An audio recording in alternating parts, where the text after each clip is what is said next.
নমস্কার, good morning. আপনারা সবাই কেমন আছেন? আশা করি সবাই খুব ভালো আছেন। তো আজ একটা নতুন ব্লগে আমি আপনাদের সবাইকে স্বাগত জানাই।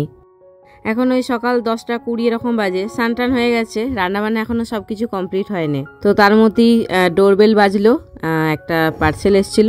তো সেটাই এখন ওপেন করে দেখছি। আমি একটা শার্টের অর্ডার দিয়েছিলাম।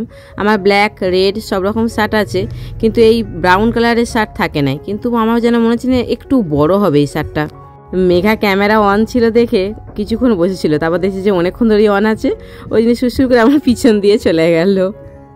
এই সেম কাপড়েরই আমি অনলাইনে অর্ডার দিয়েছিলাম। ব্ল্যাক কালারের শার্টটা ঠিকঠাক মাপে হয়েছিল, কিন্তু ব্রাউনটা মনে হচ্ছে একটুখানি বড় হবে। আর আমাদের বাড়িতে 2 মেয়ে আর আমার 3জনকার মোটামুটি যা সব ড্রেস আছে আমরা 3জনে অল্টারনেট করে পরি। আর জুতোও কিন্তু সেমই, আমরা একটুখানি অল্টারনেট করে পরি। তো জামাটা একটু বড়, সেটা আমি আরও বুঝতে পারছি, কারণ এই ইয়েটার ওপরে, নাইটিটার ওপরে বা বাড়ির ড্রেসটা যেটা পরেছিলাম এটার ওপরে পরলাম, তাও তবু বড় লাগছে। দেখি এটা রাখবো না ফেরত দেবো, কারণ আমরা কিছুদিন বাদে ঘুরতে যাবো একটুখানি। তো তার জন্য আর কি অনলাইনে এগুলো অর্ডার দিয়েছিলাম। একটু চিকেন পকোড়া ভাজলাম, গরম গরম ভাতের সাথে দেবো। আর এখানে পেঁয়াজ কলি আলু ভাজা করেছি, তার সাথে তো ভাত তো আছেই।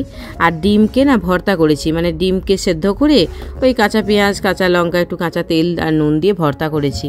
এখানে বেগুন পোড়াও করেছি আজকে, বেগুন আর টমেটোকে পুড়িয়েছিলাম, তো সেটাকেও ভর্তাই বানিয়েছি। আজ বেশিরভাগ মানে ভর্তা এসব দিয়েই খাবো। আর একটুখানি লাউ ডাল করেছি। Good evening. মেঘা আজকে টিউশন পড়ে আসার সময় একটুখানি চুরমুর নিয়ে এসছে। আর এইদিকে দেখুন কি কাণ্ড করে ফেলেছে আমি। ওখানে দিব্যি 3 মা মেয়ে মিলে গল্প করে চুরমুর খাচ্ছিলাম, আর একদিকে আমার খেয়াল নেই যে আমি গ্যাসেতে দুধটা বসিয়ে রেখে এসেছি। দেখুন কতটা দুধ পড়ে নষ্ট হয়ে গেল। প্রায় 1 প্যাকেট দুধের হাফ প্যাকেট এখানে পড়েই নষ্ট হয়ে গেল। সবাই বলে দুধ উতলানো ভালো, কিন্তু আমার মনে হয় দুধ উতলানো ভালোর থেকে খারাপটাই বেশি, কারণ এটা পরিষ্কার করতে আমার এখন আধা ঘন্টা লাগবে। তো চলুন, যা হয়েছে হয়েছে, কিছু করার নেই। এই ক্লিপটা যখন আমি দুর্গাপুজোয় গিয়েছিলাম আমার বাড়িতে, তো তখন আমার এই ছোট্ট আমার ভাইয়ের ছেলেটা, মানে ভাইপো, ওর আর কি ভিডিওটা বানিয়ে নিয়ে এসেছিলাম। তো সেটাই একটুখানি অ্যাড করে দিলাম। মাঝে মধ্যে ওকে খুব মিস করি। এবার দেখতে দেখতে বড় হয়ে যাবে। আর আমার তো বছরে ওই 1-2 বার যাওয়া, যখনকে যাবো তখন দেখবো এক ধাপ করে বড় হয়ে যাচ্ছে। আর এখানে মেঘাই একটুখানি বদমাইশি করছে, মুখটাকে ভেঙাচ্ছে। ও ক্যামেরা অন দেখলেই এরকম বদমাইশি করে। ও এখন যাচ্ছে চুল কাটতে।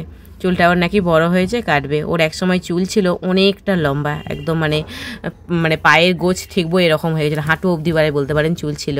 আর এখন সেই চুলটা একটু করে কাটতে এখন অনেকটাই ছোট করে ফেলেছে। আর দেখুন ও এখানে ঘুম পেয়ে গেছে, এইভাবে মাথায় ম্যাসাজ করে শ্যাম্পু করিয়ে দিচ্ছে, তো ওর ঘুম এসে যাচ্ছে। বলছে মা আমার ঘুম পেয়ে যাচ্ছে।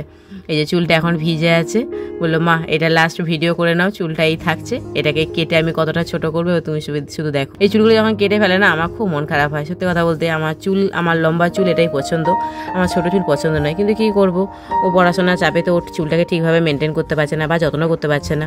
আর চুলের যত্ন যদি না করা হয় না, তাহলে সেই চুল কিন্তু রেখে কোনো লাভ নেই, কারণ চুলটা আস্তে আস্তে ঝরে যাবে, রাফ হয়ে যাবে, ড্রাই হয়ে যাবে। তার থেকে ভালোভাবে তুই যেটা ম্যানেজ করতে পারবি সেটাই কর। তো বললো আমি লম্বা চুল আমি ম্যানেজ করতে এখন পারছি না, আমাকে ছোট করে দাও। চুল তো আজকে কাটছি, তুই মন খারাপ করছো, আবার 5 বছর বাদে দেখবে চুলটা আবার বড় হয়ে গেছে। তো সেটাই আমাকে সান্ত্বনা দিল। সেটা শুনেই আমি সন্তুষ্ট হয়ে বললাম ঠিক আছে তুই চুলটা কাট। আর এখানেতে পার্লারে আরও সব চুলগুলো মানে কাটাকাটি, হেয়ার ড্রাই, কেউ স্ট্রেট এসব করছে, তো প্রচুর ধোঁয়া হচ্ছে ভিতরেতে। আর আমি পিছনে বসেছিলাম, চোখ মুখ জ্বালা করছে। ওই কেমিক্যাল লাগানো চুলগুলোকে ওইভাবে স্ট্রেট করছে, ড্রাই করছে, ওগুলো ওই মানে বদ্ধ ঘরটার মধ্যে আছি। আমি বললাম তোমরা একটুখানি দরজাটা খুলে দাও। তো ওরা এসি চলছিল, তারপর দরজাটা খুলে দিল, কারণ আমার খুব চোখ মুখগুলো জ্বালা করছিল ওই কেমিক্যালের ওই ধোঁয়াগুলো লেগে। আর এখানে এখন চুলগুলোকে নিয়ে এই যে এখন টানা হ্যাজরা চলছে, এগুলোকে কি সেট করা না কি বলে, সেই সেট করে দিচ্ছে। চুল কিন্তু কাটা হয়ে গেছে, এবার সেটিং চলছে আর কি সুন্দর করে। তো ওনারাও আর কি একটু ভিডিও করবে, ওনাদের কোনো একটা অ্যাপে হয়তো দেবেন সেই ভিডিওটা বিজনেস পারপাসে। তো আমাকে পারমিশন নিল যে আপনার মেয়ে চুলটা তো কাটবো, তো একটুখানি ভিডিও করে দিতে পারি, কারণ অনেকে তো ফেস রিভিল করতে চায় না, ফেস দেখাতে চায় না। কারণ হ্যাঁ করতে পারো, কারণ আমার নিজেরই ইউটিউব চ্যানেল আছে, তো সেখানে তো আমি তো ফ্যামিলি ব্লগ ছোটো দিই, আমার মেয়েদিকে নিয়ে কীভাবে আমার লাইফটা কাটছে, বা আমার হাজব্যান্ডের সাথে কীভাবে আমার সংসার আমি করছি, সব আমার মানে মেয়েদের বা আমার হাজব্যান্ড বা আমাদের ফেস রিভিল করাই আছে, কাজে কোনো অসুবিধা নেই। তো বলো ঠিক আছে। তো সেই জন্য চুলটাকে সুন্দর করে ওরা একটুখানি সেট করে নিচ্ছে। এবার ওটাকে ওই যে পাশে যে ভাইটা আছে, ও ওটাকে ভিডিও বানিয়ে কোনো একটা অ্যাপে আর কি ছাড়বে। দেখলাম কাটিংটা খুব সুন্দর হয়েছে, কিন্তু এটা না সবসময় থাকে না, ওরা যে এইভাবে সেট করে দিল এটা কিন্তু থাকে না। ওরা খুব সুন্দর দামি দামি সিরাম টিরাম লাগিয়ে চুলটাকে এখন সুন্দর সেট করে দিয়েছে। এটা 1-2 দিন ঠিকঠাক থাকবে, তারপর কিন্তু চুলটা যেমন নর্মাল হয় আর কি সেরকমই হয়ে যাবে। এখন যেমন এত সুন্দর সিল্কি লাগছে, খুব সুন্দর বাউন্সি লাগছে, এটা কিন্তু আর থাকবে না। ও যখনই বাড়িতে এসে 2-3 দিন বাদে শ্যাম্পু করবে তখন যেমন নর্মাল চুল হয় সেরকমই হয়ে যাবে। তবে হ্যাঁ, চুলটার কাটিংটা কিন্তু খুব সুন্দর হয়েছে, সামনেটাও খুব সুন্দর করে কেটেছে, পিছনের দিকে চুলটাও খুব সুন্দর কেটেছে। আমার পছন্দ হয়েছে, ওরও খুব পছন্দ হয়েছে, ও হ্যাপি। আর যদি আমার মেয়ে হ্যাপি তো তাহলে আমিও তাতে হ্যাপি।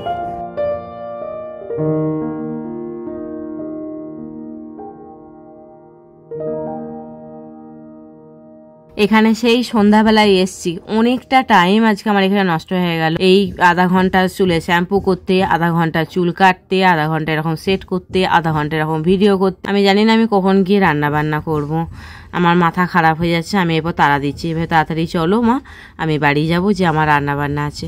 তো ও আমাকে শুধু বলছে তুমি তাড়াতাড়ি চলে যাও, আমি পরে যাব। কি মা মরলেই গয়নাগুলো নিয়ে বিক্রি করে দিয়ে বিজনেস শুরু করবি একটা?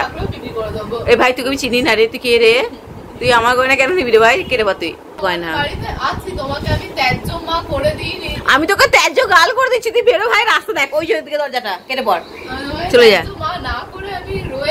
হ্যাঁ, ও আচ্ছা, তোকে আমি চিনি না ভাই, তুই রাস্তা দেখ, ঠিক আছে?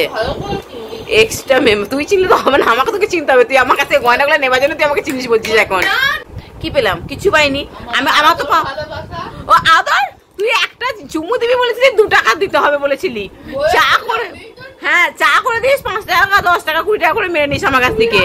হ্যাঁ, তাহলে আমি তোকে মানুষ করলাম, বড় হলো, আমি কি পেলাম? আমি কি পেলাম? তো হাগা মুখ পরিষ্কার করলাম, তার পরিবর্তে কি দিয়েছিস? একটা নতুন জন্ম পেলে। আচ্ছা, না ভাই আমার দরকার নেই এরকম। মেয়েদের সাথে তুমুল অশান্তি হলো, তবে এটা সিরিয়াস কেউ নেবেন না, আপনারা নিজেরা বুঝতে পেরেছেন। এটা মজার ছলে, মানে আমাদের ইয়ার্কির ছলে আর কি, এরকম হয়। তো সেটুকুই তুলে ধরলাম। মনি ওদিকে চং চং চং করে মুড়ি খেতে খেতে আমার সাথে কথা কাটাকাটি করছিল। আমার গয়নাগুলো নাকি আমার মেয়েরা বিক্রি করে দেবে, দিয়ে ওরা বিজনেস করবে। তো তারপরে তো কী হলো আপনারা দেখতেই পেলেন। আমি বললাম আমি তোদেরকে চিনি না, তোরা রাস্তা দেখ।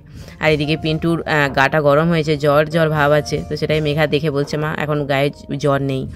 আর আসার সময় ও নিয়ে এসেছিলো, এই 3টে মিষ্টি নিয়ে এসেছিলো লেডি গিন্নি, আর নিয়ে এসেছিলো একটুখানি ফিশ ফ্রাই।